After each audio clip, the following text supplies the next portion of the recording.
নমস্কার, আপকে আদালতে আপনাদের স্বাগত। আপকে আদালতে আজ আমরা এমন এক ব্যক্তিত্বকে উপস্থিত করব যিনি শুধুমাত্র হিন্দুস্তান আর পাকিস্তানি নয়, সারা পৃথিবীতে নিজের গান দিয়ে মানুষের মন জয় করেছেন। শুরু করছি আজকের মোকদ্দমা।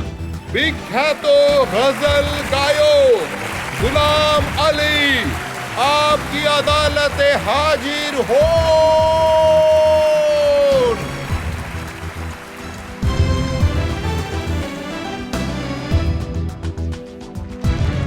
আপকে আদালতে আজ বাদীও আছেন, জনতার জাজও আছেন আর জনতাও আছেন। তাই আজকের জাজ পবন বর্মার অনুমতি চাইব আজকে মামলা শুরু করতে। এবার মোকদ্দমা শুরু করা হোক। তো মোকদ্দমা শুরু হচ্ছে। আপকে আদালতে প্রথম অভিযোগ গুলাম আলী সাহেবের ওপর। আপকি আদালতে গজলের বাদশাহ গোলাম আলীর বিরুদ্ধে অভিযোগ হলো যে উনি সময়ের সাথে সাথে একটুও বদলাননি। গুলাম আলী সাহেব, আপনাকে যদি পুরনো সময়ের কথা মনে করাই, 1960 সালে প্রথমবার আপনি লাহোর রেডিওতে গান গেয়েছিলেন। ইনশাআল্লাহ গিয়েছিলাম আর গান গান করে শোনাবো। মানে আপনি কারণ প্রশ্নের উত্তর না দিয়ে গান শোনাবেন? আমার জবাব যেটা আমার জবাব যেটা সেটা গানের সাথেই হয়। জজ সাহেবের পারমিশন চাইছি যে আপনি অনুমতি দেবেন যাতে উনি গান গেয়ে গিয়ে জবাব দিতে পারেন। আমার মনে হয় এই পারমিশনটা দেওয়াই উচিত। এমনিতেই গান গাইবেন নাকি আপনার হারমোনিয়াম, তবলা আর বাজনদারদেরও ডেকে আনবো? এত সঙ্গ যদি নাও ডাকা যায় তো কমসে কম হারমোনিয়ামের ব্যবস্থা করে দিন। আচ্ছা, ঠিক আছে। কারণ আদালতে হারমোনিয়াম খুব কম আসে না, কি করা যায়। আপনি প্রথম এমন মানুষ যিনি আদালতে কোনো ইনস্ট্রুমেন্ট নিয়ে জবাব দেবেন। জি জি জি জি, থ্যাংক ইউ।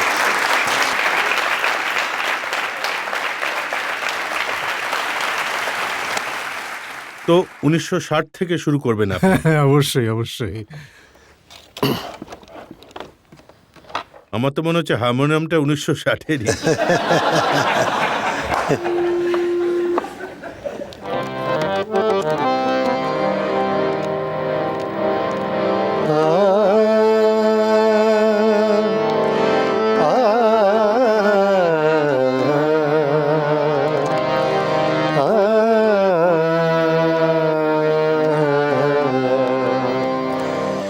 शाम को सुबह चमन याद आए,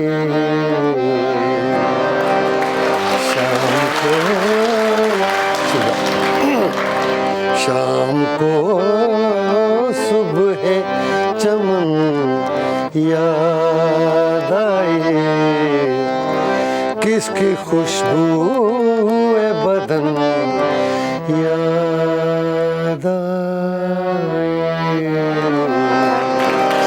शाम को सुबह चमन याद आए। এর মধ্যে যে শের রয়েছে, चांद जब दूर उफक में डूबा, দূর আর ডুবা এই দুটোরই ইফেক্ট নেওয়া হয়েছে মিউজিকে। चांद जब दूर उफक में डूबा, तेरे लहजे की थकन याद आई। থ্যাংক ইউ, ধন্যবাদ। এতে ধন্যবাদ। 1960-এর কথা, তারপর 45 বছর কেটে গেছে। হ্যাঁ। আমার অভিযোগ হলো আপনার গায়কী একটু বদলায়নি। আপনি আজও সেভাবেই গান করেন যেভাবে শুরু না করেছিলেন। না, যেমন যেমন মানুষের পছন্দ হয়েছে সেভাবেই আমিও বদলাতে থেকেছি। মানে কারণ বেসিক ভাবনা যেটা সেটা তো একই থেকে যায়। প্রধান তো সেটাই থেকে যায় যে থিম যেটা হলো বেসিক ফাউন্ডেশন, তার উপরে আমরা চলতে থাকি, কিন্তু ডিজাইন বদলাতে থাকে। বেসিক আপনার বদলায়নি, হ্যাঁ কিন্তু প্রথমে আপনি 15 টাকায় গান গাইতেন, হ্যাঁ আর এখন 15 লাখও কম মনে হয়। এই কথাটা ঠিক, এটা ঠিক, এটা ঠিক, এটা সবারই কম পড়ে আজকাল। যখন লাহোরের রেডিও স্টেশনে প্রথম 15 টাকা পান, কেমন লেগেছিল খুব আপনার? আজকালের 15 লাখ টাকা তো এত খুশি নেই যতটা সেই সময় 15তে ছিল। আপনার প্যারেন্টস, আপনার মা বাবা আপনার নাম গুলাম আলী রেখেছিলেন বড়ে গুলাম আলী খান সাহেবের নামে। হ্যাঁ, একদম, একদম। উনি তো ভেবেছিলেন ছেলে ক্লাসিক্যাল সিঙ্গার হবে, শাস্ত্রীয় সঙ্গীত গাইবে। হ্যাঁ, ওরা তো এই ক্লাসিক্যালি শুরু করায়, কিন্তু পরে গিয়ে দেখা যায় যে মানুষ তো পপের দিকে দৌড়চ্ছে। আমি তো কমসে কম এদিকে নিজের দিকে টেনে আনছি তাদের। আপনি এটা বলছেন যে পপ মিউজিকের ওপর ওয়েস্টার্ন কালচারের প্রভাব আছে? প্রভাব থাকে, অবশ্যই। অবশ্যই ওয়েস্টার্ন কালচারের অনেক প্রভাব থাকে। কারণ তার সাথে যে ইন্সট্রুমেন্ট বাজে, সেগুলো আমাদের সঙ্গে বাজে না। বলতে চাইছেন চিৎকার ওতে চেঁচামেচি শুধু হয়। চিৎকারই হয়, বাকি সব তো ঠিক আছে। আজকাল তো স্টেজে যখন কেউ গান গাইতে আসে হ্যাঁ। অনেক অ্যাকশন থাকে, খুব কসরত করতে হয়, এদিক ওদিক দৌড়োদৌড়ি চলে। আসলে আজকাল এমনিতেই মানুষের ব্যস্ততা বেড়ে গেছে। সঙ্গীত শিল্পীরও আর শ্রোতাদেরও। তো আপনার কোনো ইচ্ছা নেই পপ মিউজিক গাওয়ার? না, এতেই ডুবে আছি, এর থেকে বেরোতে চাই না। এর ভেতরেই আমি মগ্ন হয়ে আছি একদম। আর এতেই সারা পৃথিবীর সম্পদ আছে এতে। শান্তি পাই গিয়ে। কিন্তু আজকাল তো দুনিয়া রিমিক্সের। হ্যাঁ। যে কোনো মেয়ে এখন জিন্স পরে আছে, সেও গান গায় হাওয়া মে উঠতা যায় লাল দুপাট্টা মালমাল কা। এই তো ২ মাস আগে বম্বেতে বসেছিলাম আমরা। কয়েকজন খাবার খাচ্ছিলাম, আশা ভোসলেজি আর আমি। তো আমার পরিবারও ছিল আমার সাথে। উনি বললেন যে কদিন আগেই আমার গানের রিমিক্স শুনলাম। তো প্রশ্ন করি কোনটা? উনি বললেন যে আজি ছোড় দো আঁচল জমানা ক্যা কহেগা। তো আঁচল ছিলই না। তো আঁচল ছাড়াই গাইছিল গানটা। তো রিমিক্সে এসব হচ্ছে, যা কিছু হওয়া উচিত নয় সে সবই হচ্ছে এখানে। যখন গানের রিমিক্স গুলো দেখেন তখন কি ভাবনা আসে মনে? হয় সেই রকমই গাওয়া হোক যেভাবে কেউ গেয়েছিলেন। যদি সাইগল সাহেব যেভাবে গেয়েছেন সেভাবেই গাওয়া হোক। তাতে যেন এতটুকু তফাৎ না থাকে। ফারাক তো থেকেই যায়।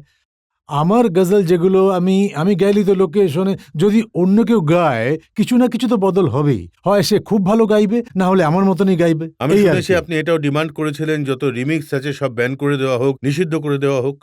আগে এখনো পর্যন্ত তো নয়, তবে ইচ্ছে তো সেরকমই ছিল। ইচ্ছে তো হয় যে আম আ যে কাজই হোক না কেন, সেটাকে যেন অসম্মান না করা হয়।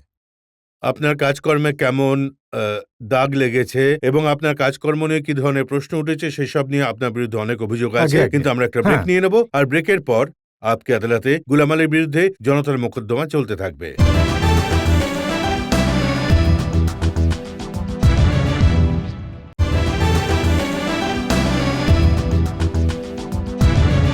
আপকে আদালতে আজ আমরা জনতার পক্ষ থেকে মোকদ্দমা চালাচ্ছি বিখ্যাত গজল গায়ক গুলাম আলীর বিরুদ্ধে।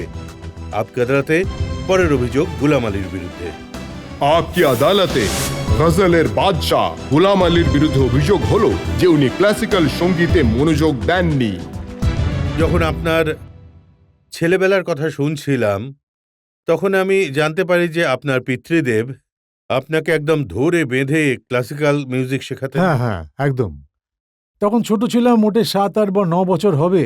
তো আমার তো খেলাধুলা করতে মন চাইতো, আর উনি আমায় বসিয়ে রাখতেন। তো আমাকে গাওয়াতেন। তো বলতো লেগে থাক, লেগে থাক। তো আমার ঠাকুমা, আমার গ্র্যান্ডমাদার বলেছিল আমার বাবাকে, তো খুব রেগে গিয়ে বলেছিল, "এটা কি করছো তুমি? আমার নাতিকে কি মেরে ফেলতে কিন্তু চাও?" ঠাকুমার কথাই তো সত্যি হয়েছে, তাই না? আপনি তো ক্লাসিক্যাল ছেড়ে দিলেন আর গজল গাইতে শুরু করলেন। আমি এ কারণে ক্লাসিক্যাল ছাড়িনি, এ কারণে আমি গজল গাইতে শুরু করেছি যে আমার ক্লাসিক্যাল মনে আছে। গজল সেই গাইতে পারে যে ক্লাসিক্যাল জানে। কিন্তু আপনি যখন যে গজল আমি এখন গাইলাম, সেটা আমি আগে শুনিয়েছি, সেটা ছিল শিবরঞ্জনী রাগ। তো শিবরঞ্জনী জানা থাকলে তবেই এই গানটা গাওয়া যায়। আপনি এখনো যে গজলগুলো গান হ্যাঁ। তাতে ক্লাসিক্যাল বেস থাকে? অবশ্যই থাকে, নিশ্চয়ই। मसलन এইভাবে শুরু হয়। पापा गा रे गा रे सा नि धा रे सा सा पा गा रे सा नि धा रे सा दा सा रे गा मा मा गा दा मा मा गा मा गा रे दा पा गा दिल में एक लहर से उठी है अभी। তো এটারই আমি সরগম করেছি। সরগম ক্লাসিক্যাল। ওই রাগের বেস হলো পাহাড়ি। তো পাহাড়ি রাগে আমি সরগম করেছি, সেটাই ট্রান্সলেশন কিন্তু করেছি আপনাকে আমি। তো শেখানো হয়নি ঠুমরি, হ্যাঁ, দাদরা। সেসবও আমি শোনাতে পারি। ঠুমরি আমি দাদরা শোনাতে পারি। সেটা এরকম হবে যে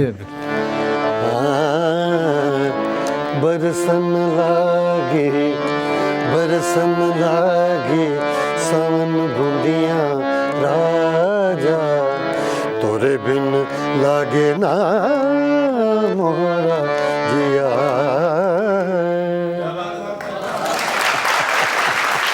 थैंक यू। তো এটা পিলো রাগ, সন্ধেবেলার রাগ, কাফি থাটের রাগ, পিলো। এতে এই দাদরা, আমি দাদরা গাইলাম। আর ঠুমরি একটু একটু আলাদা ধরনের। তাছাড়া দাদরা, ঠুমরি, কাজরি, টপ্পা এসবই লাইম সেমি ক্লাসিক্যালের মধ্যে আসে। কিন্তু যারা ক্রিটিকরা গজলও মানে গজলও লাইট ক্লাসিক্যালের মধ্যে আসে। এই জন্যই যারা ক্রিটিক তারা অভিযোগ করে যে গজল এক ধরনের একটা সুন্দর মহল ছিল, হ্যাঁ, তাতে হ্যাঁ। খুব সম্মান ছিল, রেসপেক্ট ছিল। হ্যাঁ, হ্যাঁ। কিন্তু গুলাম আলী সাহেব গজলকে একটা মডার্ন সময়ের ফ্ল্যাট বাড়ি বানিয়ে দিয়েছে। একদম ফ্ল্যাট বানাইনি, ওটাকে আরো পরিষ্কার করেছি আমি। ওটাকে আরো সুন্দর করেছি। যে গজল ছিল, আমি প্রথম থেকে শেষ পর্যন্ত যে গজলটা গেয়ে থাকি না কেন, তাকে একটু রিদম দিয়েছি যাতে মানুষ আমি তবলা শিখেছিলাম আগে। সেই রিদমের সৌন্দর্যটা এবং তাতে একটু শায়েরিও দিই। কিন্তু কখনো এমনি শায়েরি আমি মেশাইনি, যার কোনো প্রয়োজনই নেই। আজ পর্যন্ত গাইনি। এটা কি সত্যি নয় যে আপনি হাততালি পাওয়ার জন্য হ্যাঁ। গজলকে একদম একটা এন্টারটেনমেন্ট বানিয়ে ফেলেছেন? একটু হাততালি আমি যখন সুর লাগালাম তখনই বেজে উঠল তালি। হাততালি তো গজলের কোনো সেরেও বাজতে পারে বা ভালো সুর লাগলেও বাজতে পারে। কখনো হাততালি বাজে জিনিসও বাজে, কিন্তু আমার ক্ষেত্রে কখনো এমনটা বাজেনি আপনাদের দয়ায়।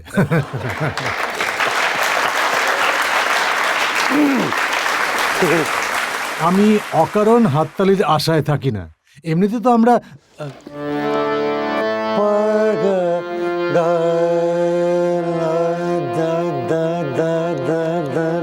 এখান থেকে শুরু করলে হাততালি বেজে উঠবে, কিন্তু এখানে দাঁড়িয়ে পড়লে চলবে না, কিছু না কিছু করে যেতে হবে।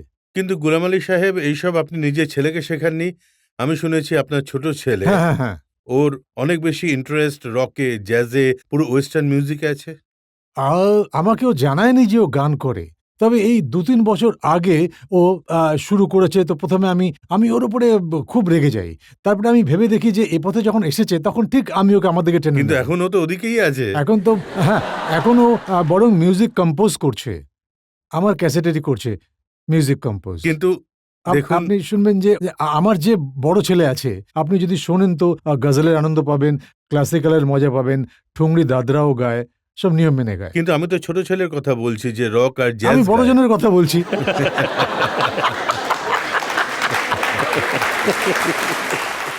আপনি গজল গেয়েছিলেন দর্দে দিল দর্দে আশনা জানি, হ্যাঁ, আর একটা জগজিৎ সিং সাহেব গজল গেয়েছিলেন হাম তুম নেহি গম নেহি শারাব শরাব। নেই। আপনি কিছু বলতে চাইছেন কি? আগে হ্যাঁ, আমি বলতে চাইছি যে দুটোর সুর একই রকম। না, আগে আমি কে এটা বলতে গেয়েছে? চাই, হ্যাঁ হ্যাঁ, এটাই জানতে চাইছেন তো, যে আগে কে গেয়েছে? আপনাকে আমি এটাই প্রশ্ন হ্যাঁ, করছি। আমি 68-এ রেকর্ড করেছিলাম। প্রথম রেকর্ড ছিল আমার এলপির গজলের, 68-এ। তো যেটাতে ছিল दर्द दिल दर्द आशना जाने और बेदर्द कोई क्या जाने, और उसमें ये भी थी वसल में भी फिक्र जुदाई दाइम पड़ा हुआ तेरे दर पर नहीं हो गालिब साहब की। আর এটাও ছিল যে ख्वाजा मीर दर्द की थी वसल में भी फिक्र जुदाई तमाम शब, वो आए भी तो नींद ना आई तमाम शब। ওতে এটাও ছিল तुम बता दो तुम हमें बेदाद करना, सिखा दे हम तुम्हें फरियाद करना, रियाज खैराबादी। তো এটা আমি 68-এ গিয়েছিলাম। এখন জগজিৎ ভাইকে প্রশ্ন করবেন যে উনি আগে গেছেন না আমি আগে গেছি। কত মানুষের মনে প্রশ্ন রয়েছে গজল নিয়ে, গজলের আজকের সময় কি অবস্থা সেসব নিয়ে আমার কাছে অনেক অভিযোগ রয়েছে, প্রশ্ন রয়েছে, একটা প্রশ্নের লম্বা তালিকা রয়েছে আমার কাছে। হ্যাঁ। আমরা একটা ব্রেকের জন্য থামবো, আর ব্রেকের পর গুলাম আলী সাহেবের বিরুদ্ধে জনতার মোকদ্দমা চালু থাকবে।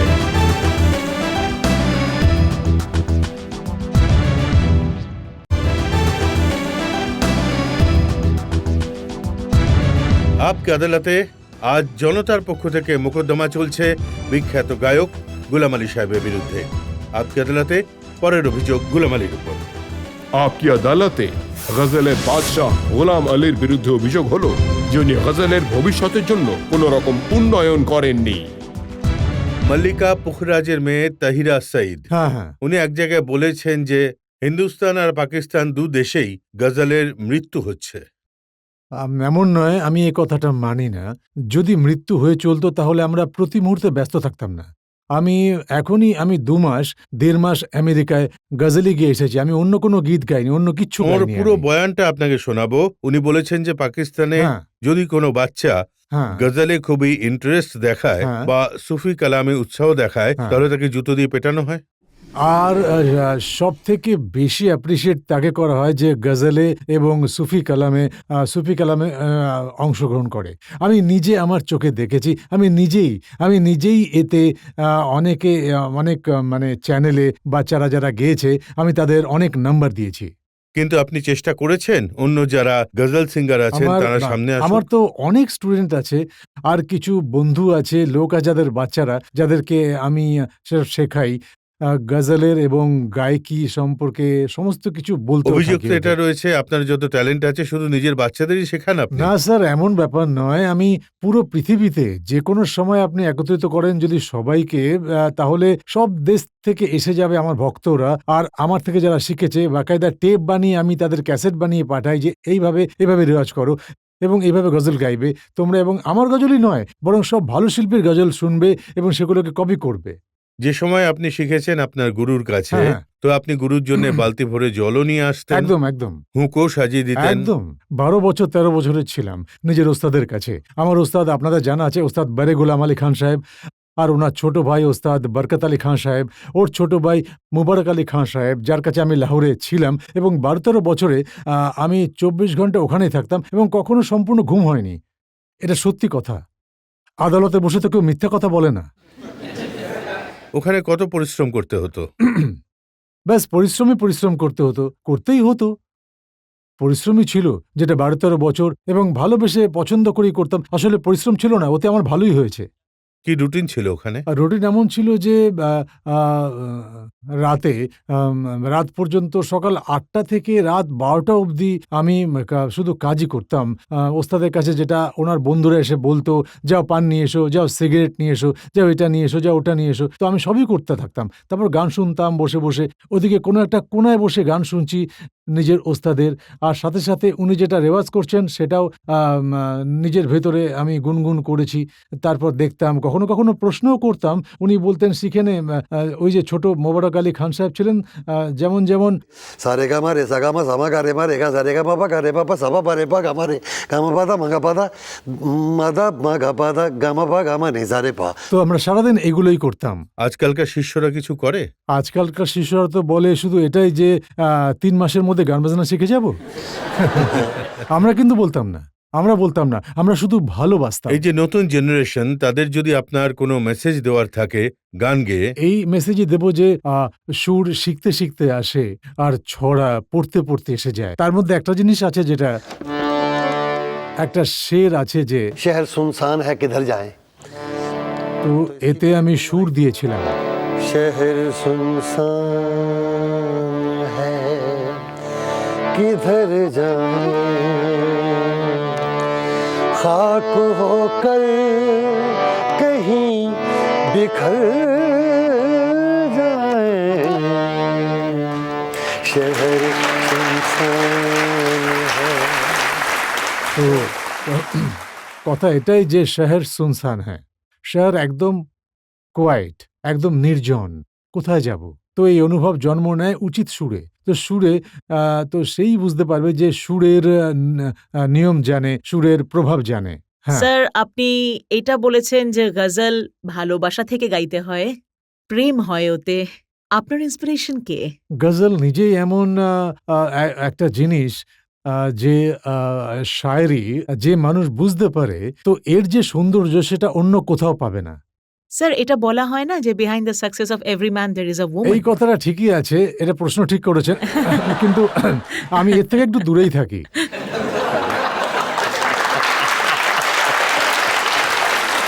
যেমন আপনি খুব ব্যস্ত একজন মানুষ, আপনি দেশে বিদেশে ট্যুর করতে থাকেন, খুবই হ্যাঁ। বিজি আপনার লাইফ। হ্যাঁ হ্যাঁ তো এটা তো জানা কথাই যে আপনার ফ্যামিলি নিশ্চয়ই আপনার ওপর অভিমান করে, তো যখন ওরা আপনার ওপর রেগে থাকে ফ্যামিলি তো আমাকে ছাড়ার জন্য তৈরি।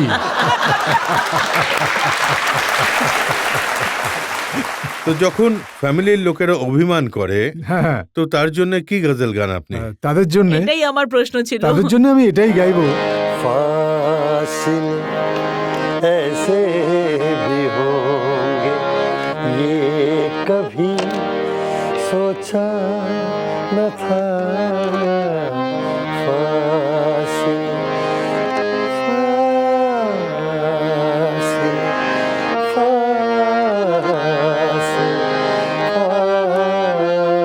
फासिले ऐसे भी होंगे ये कभी सोचा न था। सामने बैठा था मेरे और वो मेरा न था। फासिले ऐसे भी होंगे फासिले। তো তো আমরা একটা ব্রেক নিয়ে নেব। ঠিক আর আছে। ব্রেকের পর গোলাম আলী সাহেবের কাছে জিজ্ঞেস করব ওনার গায়কি দিয়ে ভারত পাকিস্তান নিয়ে কিছু বলার জন্য।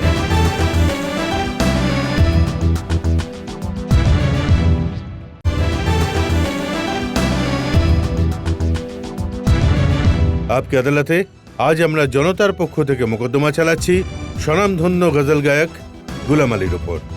আপকে আদালতে পরবর্তী অভিযোগ গোলাম আলীর উপর। আপকি আদালতে গজলের বাদশাহ গোলাম আলীর বিরুদ্ধে অভিযোগ হলো যে ইনি ভীষণ রকম আত্মকেন্দ্রিক। গোলাম আলী সাহেব, 1980-তে যখন আপনি প্রথমবার এলেন তো 15 দিনের মধ্যে আপনার 8টা শো হয়েছিল। হ্যাঁ হ্যাঁ হ্যাঁ, খুব ভালোবাসা পেয়েছেন ভারতের হ্যাঁ, জনতার থেকে, হ্যাঁ, প্রচুর হাততালিও আপনি পেয়েছেন, কিন্তু কখনো আপনি এটা ভাবেননি যে এখানকার যারা সিঙ্গাররা রয়েছে, হ্যাঁ, যারা ভালো গায়ক, হ্যাঁ। তারা পাকিস্তানে যাওয়ার সুযোগ পাক।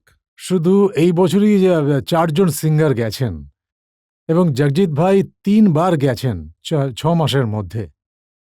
দেখুন, একটা তো হয় রিটার্ন হ্যাঁ পলিসি, হ্যাঁ হ্যাঁ আমি জানতে পেরেছি যে একটা আনরিটার্ন পলিসিও থাকে, হ্যাঁ হ্যাঁ। যেটা কাগজে লেখা নেই, কিন্তু হ্যাঁ। যদি কোনো ভারতের সিঙ্গার ওখানে যেতে থাকে হ্যাঁ। তাহলে তাকে একটু দমিয়ে দাও।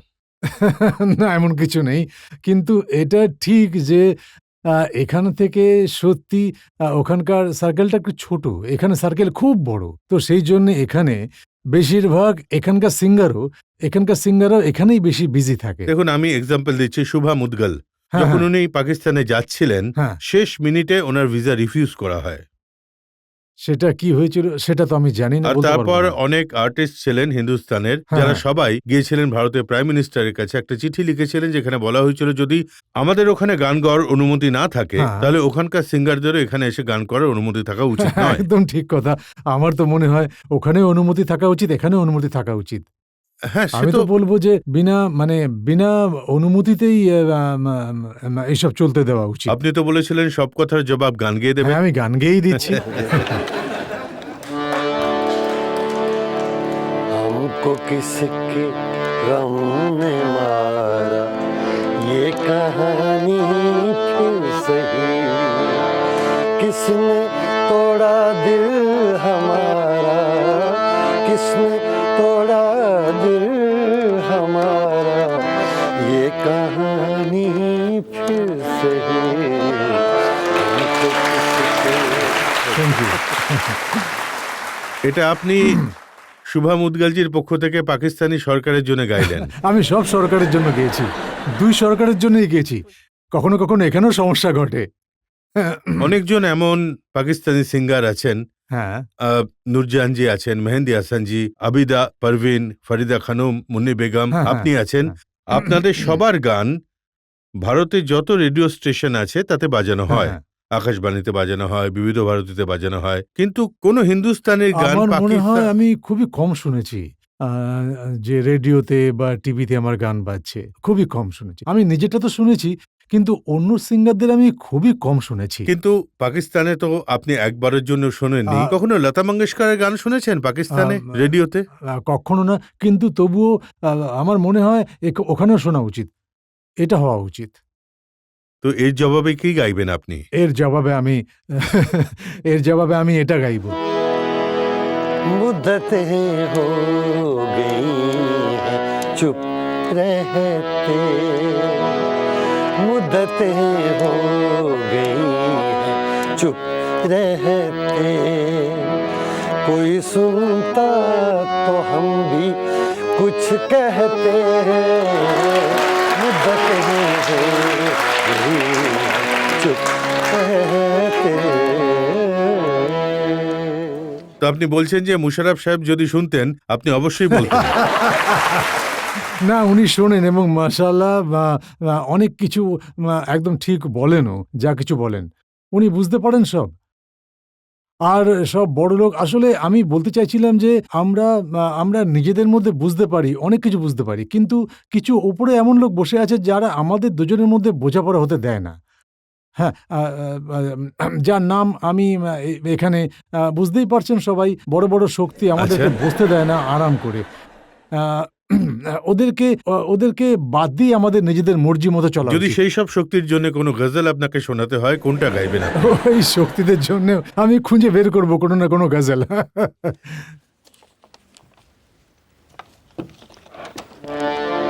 हंगामा है क्यों बरपा, थोड़ी सी जो पीली है, डाका तो नहीं डाला, चोरी तो नहीं की है, हंगामा है क्यों बरपा, थोड़ी सी जो पीली है। যদি আমরা নিজেদের মধ্যে ভালোবেসে একসাথে জল খাই, ওদের কি অসুবিধা হওয়া উচিত, কার কি সমস্যা হওয়া উচিত? আমি সেই পাবলিকের জন্য থেকে- বলেছি যে হাঙ্গামা কি হয় বারবার, ওরা হাঙ্গামা বাঁধিয়ে দেয় আমাদের মধ্যে। একদম সত্যি। হ্যাঁ। আর এই হাঙ্গামা নিয়ে জনতা কি ভাবে সেটা একবার জিজ্ঞেস করে নি।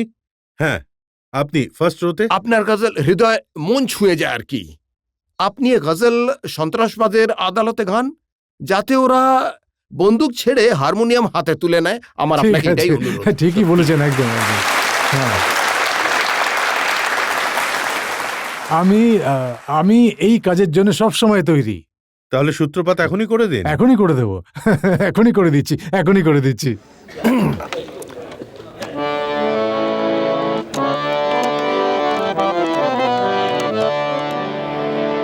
अपनी धुन में रहता हूँ, अपनी धुन में रहता हूँ, मैं भी तेरे जैसा हूँ, अपनी धुन में रहता हूँ।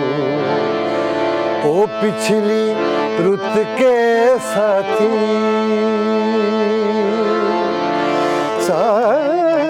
साथी, ओ पिछली रुत के साथी, ओ पिछली रुत के साथी, ओ पिछली रुत के साथी, अब के बरस मैं तन्हा हूँ, अपनी रहता हूँ।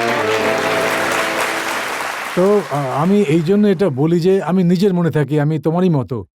আমি সব মানুষের জন্য এই কথা বলি, সেই মানুষের জন্য বলছি যার জন্য আপনিও বলছেন, যে ও নিজে যেন নিজের মনে থাকে আর সুরে থাকে, তাহলে তো খুব ভালো হয়। আপনার মতো যতজন শিল্পী আছেন তাদের কাছে মানুষের অনেক হ্যাঁ, আশা যে এই দুই দেশের মধ্যে যে সম্পর্ক হ্যাঁ, হ্যাঁ। তার উন্নতির জন্য যদি কিছু করেন। আমি অনেক বছর ধরে এইরকমই মানে এই কাজের জন্য আমি শুরু করে দিয়েছি। আমি তো ভালোবেসে যেখানে আমি গেছি সেখানে এই প্রচারই করেছি যে নিজেদের ভেতরে সবথেকে বেশি ভালোবাসা, সবথেকে বেশি ওখানে গিয়েও এই কথাটাই আমি বলতে থাকি, শোনাতে থাকি। যদি ওখানে যাই তো আমার এত ভালোবাসা, মানুষ এত ভালোবেসে আমায় দেখে এবং আমায় শোনে, তো এই সমস্ত কথাই মোটামুটি বলতে থাকি, যাতে উপকার হয়। উপকারই হবে, লোকসান হবে না ইনশাআল্লাহ। আপনার কি মনে হয় গত কয়েক বছরে পরিস্থিতির কোনো চেঞ্জ চেঞ্জ, হয়েছে? হ্যাঁ, অবশ্যই চেঞ্জ হয়েছে, অনেক চেঞ্জ হয়েছে। আপনারা সবারই জানা যে কয়েক বছর ধরে খুব টেন্স ছিল অবস্থা, অনেক উন্নতি হয়েছে, আশা করি আরো ভালো হবে। তো এই পরিস্থিতির উন্নতি কিভাবে প্রকাশ করবেন আমি ওই পরিস্থিতির অবস্থা এভাবে প্রকাশ করব যে दिल में एक लहर सी उठी है अभी, दिल में एक लहर सी उठी है अभी, कोई ताजा हवा चली है अभी, दिल में एक लहर सी उठी है अभी।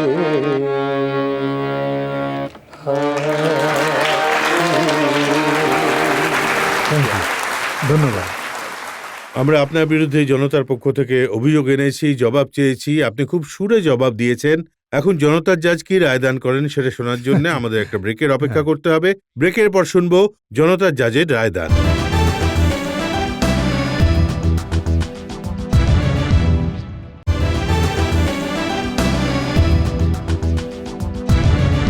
আপকে আদালতে আজ আমরা জবাব চেয়েছি জনপ্রিয় গজল গায়ক গুলাম আলীর কাছে। আমরা ওনার বিরুদ্ধে অভিযোগ এনেছি গজলের কমার্শিয়ালাইজেশন নিয়ে।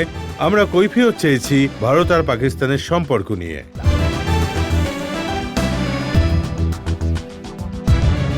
যদি আপনি জজ সাহেবের জন্য কিছু শোনাতে চান তো। অবশ্যই অবশ্যই শোনাতে চাই, অবশ্যই।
ये बातें झूठी बातें हैं, ये लोगों ने फैलाई है।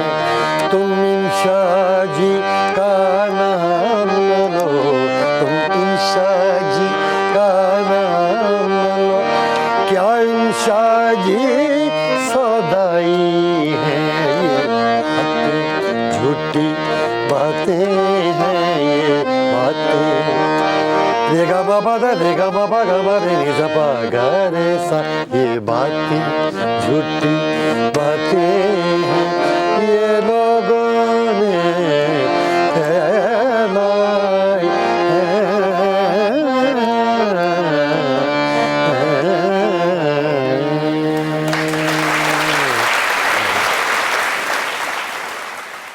এখন সময় হয়েছে আজকের মামলায় আজকের জাজ আইসিসিআর এর ডিরেক্টর জেনারেল পবন ভার্মার রায়দানের। আমি সমস্ত অভিযোগ খুব মনোযোগ দিয়ে শুনেছি এবং আমি জনাব গোলাম আলী সাহেবকে এই সমস্ত অভিযোগ থেকে মুক্ত করছি। ক্লাসিক্যাল গানের গুণ এবং গজল গানের গুণ সে সম্পর্কে আমি নিজে এটা মনে করি যে আমাদের ক্লাসিক্যাল গায়কদের এবং যারা গজল গান করেন তাদের ভয় পাবার কোনো কারণ নেই। আমি আমার জাজমেন্ট শেষ করব গালিবের একটা শের বলে, যে আপনাকে তো এটা বলা উচিত যে मत पूछ कि क्या हाल है मेरा तेरे पीछे, तू देख कि क्या रंग है तेरा मेरे आगे। কি বলেছেন? গোলাম আলী নিজের সুরের জাদু দিয়ে আপকে আদালতকে আজ এক সঙ্গীতময় মেহফিলে কনভার্ট করে দিলেন। এই বিশ্বাসের সাথে যে ওনার আওয়াজের জাদু সারা পৃথিবীতে এইভাবেই ছড়াতে থাকবে, উনি মানুষের মন জিততে থাকবেন। আজকের মোকদ্দমা এখানেই শেষ করছি। আগামী সপ্তাহে আবার দেখা হবে আপকে আদালতে এক নতুন ব্যক্তিত্বের সাথে। ততক্ষণের জন্য নমস্কার।